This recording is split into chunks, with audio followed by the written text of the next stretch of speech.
आगे देखिए, नेक्स्ट है 17.4.1 factors determining the capital structure. अब कैपिटल स्ट्रक्चर किन किन कारकों पर निर्भर करता है, आइए वो देखते हैं।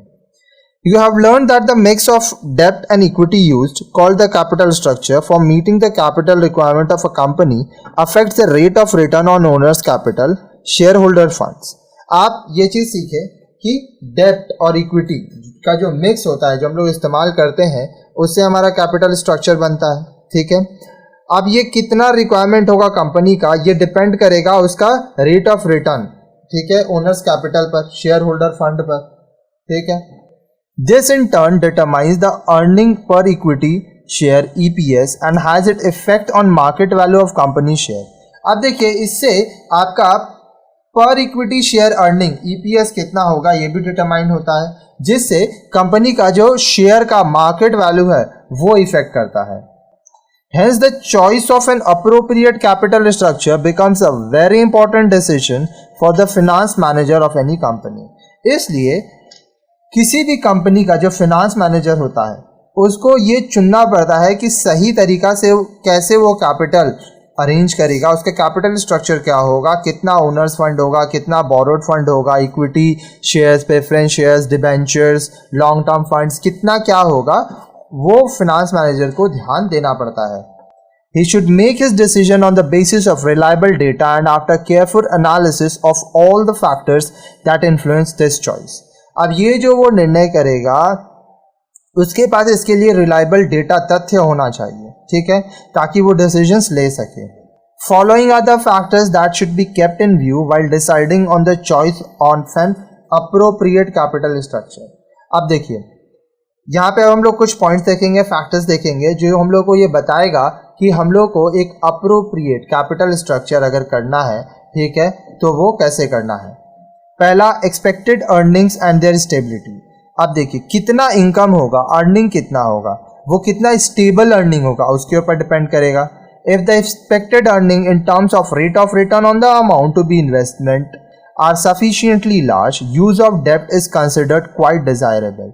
अब मान लीजिए आपका जो एक्सपेक्टेड अर्निंग है, ठीक है, इन terms of rate on return, आप जितना पैसा लगा रहे हैं अगर उसके हिसाब से आपका जो रेट ऑफ रिटर्न है अगर वो ज़्यादा है, ठीक है, तो जो यूज़ ऑफ डेप्ट है ये हम लोग ज़्यादा इस्तेमाल करेंगे। ठीक है, not only that the stability of earning should also be taken in to account, because if the firm is engaged in business activities in which sale and profits are subject to wide fluctuation, it will be risky to use higher proportion of debt. अब इसके साथ साथ अब stability of earning, आप मान लीजिए कोई ऐसा बिजनेस करते हैं जहाँ पे सेल परचेज जो है, जहाँ पे जो प्रॉफिट है वो बहुत फ्लक्चुएट करता है। ठीक है, तो इस केस में अगर आप बहुत ज़्यादा उधार लेते हैं तो आपको तकलीफ होगा। In other words, if there is an element of uncertainty about the expected earnings, it is considered better to rely more on equity share capital. दूसरे शब्दों में, अगर मान लीजिए आपका जो एक्सपेक्टेड अर्निंग्स है उसमें अनसर्टेनिटी है कि कितना आपका इनकम होगा, तो ये बेटर रहेगा कि आप इक्विटी शेयर कैपिटल से पैसा इकट्ठा करें, बोरोड शेयर कैपिटल आपका कम रहे। However, with assured prospects of rising earnings, there should be a greater reliance on debt so as to take advantage of leverage effect. लेकिन जब आपको ऐसा लगे कि हाँ आपका इनकम अब बढ़ने वाला है, there will be a rise in your earnings, ठीक है, तब आप अगर उधार पे, डेब्ट पे निर्भर रहेंगे तो आपको लेवरेज इफेक्ट पड़ेगा, जो हम लोग इसके आगे के पोर्शन में पढ़े थे, आगे के वीडियोज में भी। ठीक है, तो आपको लेवरेज इफेक्ट का एडवांटेज मिलेगा, जहां पर आपका कुछ पैसा आप खुद से लगाएंगे और कुछ पैसा आप उधार लेंगे। ठीक है, ध्यान रखिएगा, अगर प्रॉफिट सिनेरियो रहा तभी आप उधार लीजिएगा।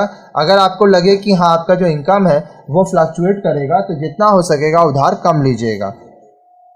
कॉस्ट ऑफ डेब्ट, अब जो उधार आप ले रहे हैं उसका कॉस्ट कितना पड़ रहा है, कितना पैसा आपका लग रहा है, what will be the rate of return, interest क्या लग रहा है, सब कुछ। If the rate of interest on borrowings is lower than the expected rate of return on capital employed, then the debt may be preferred. अब मान लीजिए आपका जो उधार ले रहे हैं वो आपको 4% बाजार में आपको इंटरेस्ट देना है। ठीक है, अब आप जो कैपिटल लगा रहे हैं उस पर आपका 6% रिटर्न ऑन कैपिटल है, रिटर्न ऑन कैपिटल या रिटर्न ऑन इन्वेस्टमेंट भी कहते हैं।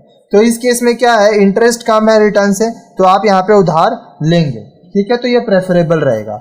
With lower cost of debt financing, the overall cost of financing is reduced and the return on equity capital will be higher as explained earlier। जैसे कि हम आगे समझा चुके हैं, अगर मान लीजिए आपका जो डेप्ट है उसका कॉस्ट कम रहा प्रॉफिट से, तो आपका फायदा होगा।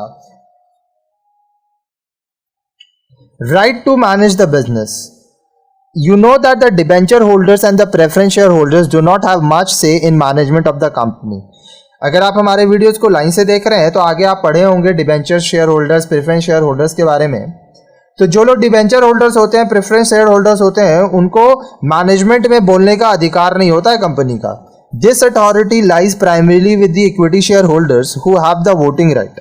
अब ये जो राइट है टू मैनेज द बिजनेस, ये सिर्फ इक्विटी शेयर होल्डर के पास होता है, क्योंकि उन लोग के पास वोटिंग राइट्स होता है।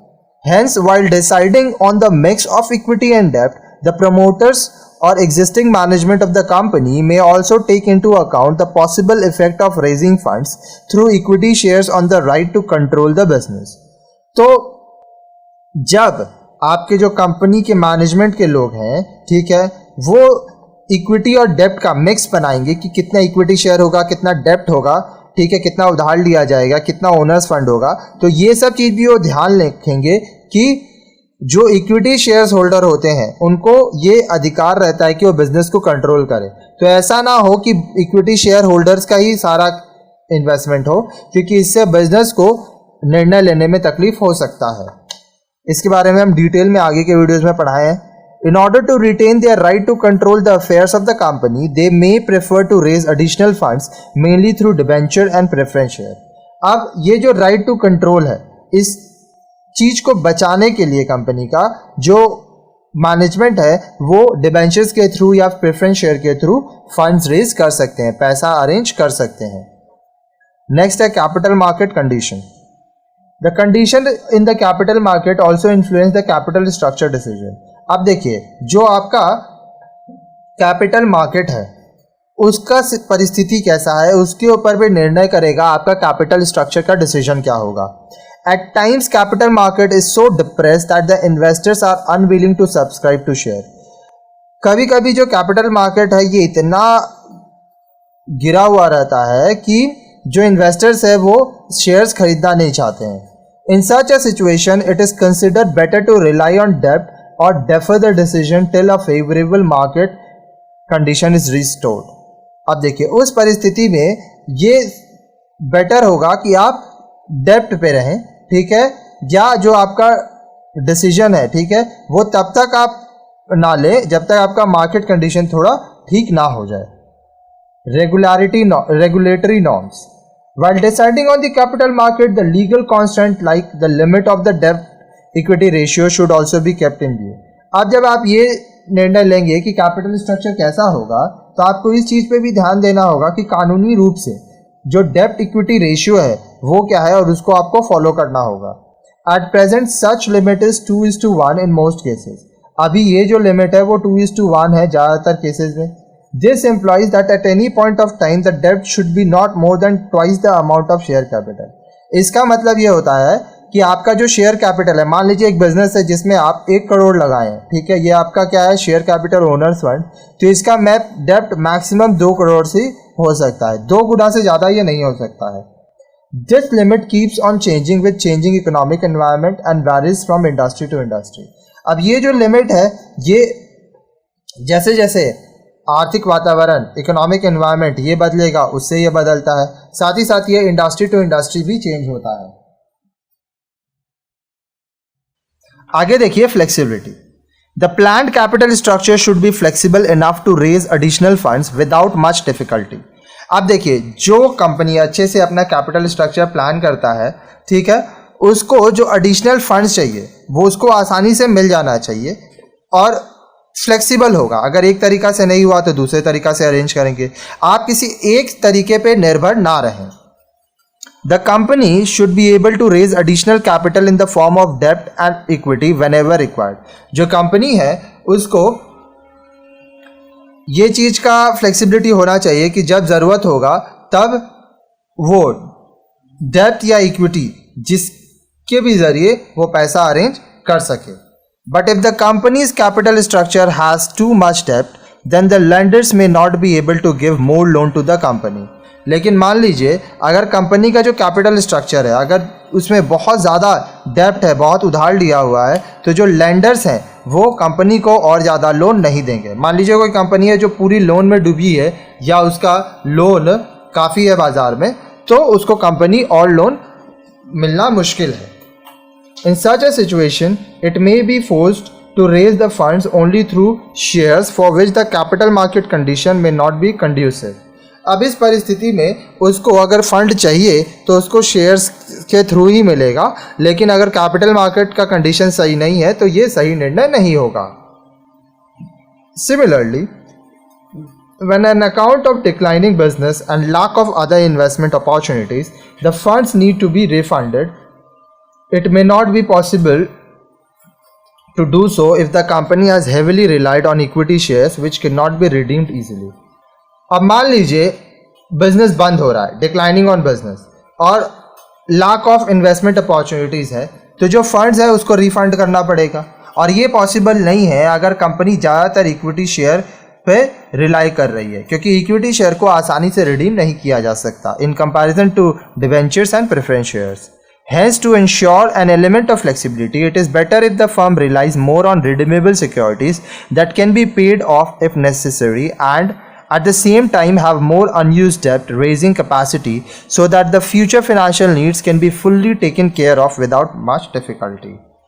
इसलिए फ्लेक्सिबिलिटी को ध्यान में रखते हुए जो कंपनी है उसको रिडीमेबल सिक्योरिटीज़ पे ध्यान देना चाहिए, उस पर निर्भर होना चाहिए ताकि जब ज़रूरत पड़े तो उसको वो पे कर सके. ठीक है, और जो उसका अनयूज्ड डेप्ट है वो निकाल सके ताकि उसका जो भविष्य में जो फाइनेंशियल नीड है, जो पैसा है उसको जो चाहिए वो आसानी से उसको मिल जाए, ज़्यादा डिफिकल्टीज ना हो.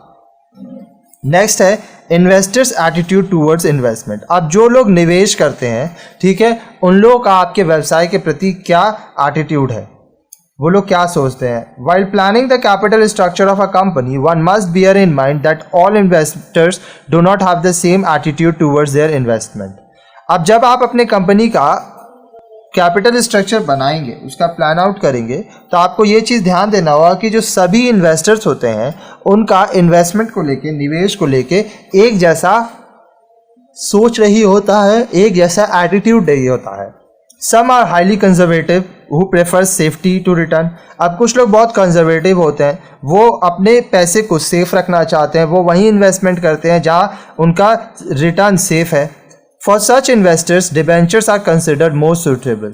अब उन लोगों के लिए क्या सुटेबल है, डिबेंचर सुटेबल है. As against this, there are some who are interested in high return on their investment and are ready to take risk involved. दूसरी तरफ कुछ लोग ऐसे भी होते हैं जो अपने इन्वेस्टमेंट पे हाई रिटर्न चाहते हैं और वो लोग रिस्क लेना चाहते हैं, जोखिम लेने के लिए तैयार हैं. सच इन्वेस्टर्स प्रेफर इक्विटी शेयर. अब वो जो इन्वेस्टर्स होते हैं वो इक्विटी शेयर लेते हैं. Then there are many who are willing to take a limited risk provided the return is better than the rate on secured debenture and bonds. अब ऐसे भी कुछ लोग होते हैं जो लिमिटेड रिस्क लेते हैं, ठीक है, तो उसमें क्या होता है कि वो लोग सिक्योर डिबेंचर्स और बॉन्ड लेते हैं. Preference shares are most suitable for this category of investors. अब जो लोग लिमिटेड रिस्क लेना चाहते हैं उनके लिए प्रेफरेंस शेयर एक अच्छा कैटेगरी होता है. In order to attract all categories of investor, it is considered more desirable to issue different types of securities, especially when the amount of capital requirement is large. तो अलग अलग प्रकार के जो इन्वेस्टर्स होते हैं, अगर आपको इनको अट्रैक्ट करना है तो आपको क्या करना होगा, अलग अलग प्रकार के सिक्योरिटीज इशू करने होंगे. ये तब होगा जब आपको जो कैपिटल रिक्वायरमेंट है वो बहुत ज़्यादा है. Looking at the above consideration, it can be safely concluded that an appropriate capital structure is one which, अब जो हम लोग आगे इतना सारा पॉइंट्स पढ़े, इसको पढ़ने के बाद हम लोग इसको एक आइडियल, एक अप्रोप्रिएट कैपिटल स्ट्रक्चर क्या होता है, जिसमें ensure maximum return on equity by making use of leverage effect which reasonable within reasonable limit of the risks involved. अब जो पैसा लगाया जा रहा है उसमें मैक्सिमम रिटर्न जो कैपिटल स्ट्रक्चर बताए, वो जहाँ पे आपको लेवरेज इफेक्ट मिले। इस लेवरेज इफेक्ट के बारे में हम आगे पढ़ाए हैं, इससे रिलेटेड क्वेश्चंस आता है बार बार, और इसमें जितना हो सके रिस्क कम रहे। caters to all type of investors by using a judicious mix of different types of securities। अब अलग अलग प्रकार के जो इन्वेस्टर्स होते हैं उन सब के लिए कुछ ना कुछ होना चाहिए। तो जब आप सिक्योरिटीज देंगे बाजार में, तो आप मिक्स करके अलग अलग प्रकार का सिक्योरिटीज देंगे। Has the necessary flexibility to make required reduction और addition to funds according to changed condition. अब देखिए, जैसे जैसे व्यवसाय है उसमें बदलाव आता रहेगा, बाजार में बदलाव आता रहेगा, ठीक है। तो कभी कभी ऐसा होगा आपको फंड्स कम करना होगा, कभी कभी फंड्स बढ़ाना होगा। तो जब आपको फंड्स का ज़रूरत है तब आप फंड्स अरेंज कर पाए, जब आपको फंड्स का ज़रूरत नहीं है तो आप उसको रिड्यूस कर पाए। तो इस तरह की फ्लेक्सिबिलिटी होनी चाहिए। Involves minimum risk of dilution in control of the company affairs by the existing group of share holders. अब देखिए, जो एग्जिस्टिंग शेयर होल्डर्स हैं, ठीक है, जो लोग कंपनी, मिनिमम रिस्क होना चाहिए dilution in control of the company, ठीक है। Fully keeps in view the legal constraint and the prevailing capital market condition. अब देखिए, जितने भी लीगल रूल्स एंड रेगुलेशंस है, कंस्ट्रेंट्स हैं, साथ ही साथ जो कैपिटल मार्केट कंडीशन है, इस पे पूरा ध्यान देना। To sum up, the most judicious capital structure is one that minimises the cost of funds and maximises the shareholders wealth. अब इसको अगर एक इकट्ठा करके बोला जाए, समअप किया जाए, तो सबसे बढ़िया कैपिटल स्ट्रक्चर वो होता है जहां पर जो आपका कॉस्ट ऑफ फंड है, आप जो पैसा लगा रहे हैं वो सबसे कम हो, ठीक है, और जो आपका शेयर होल्डर का कमाई है, इनकम है, वो सबसे ज़्यादा हो।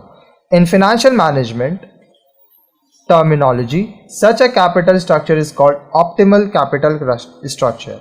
अब फाइनेंशियल मैनेजमेंट के शब्दों में ये जो टर्म होता है, ये जो परिस्थिति होते हैं, इसको बोला जाता है ऑप्टिमल कैपिटल स्ट्रक्चर सिचुएशन।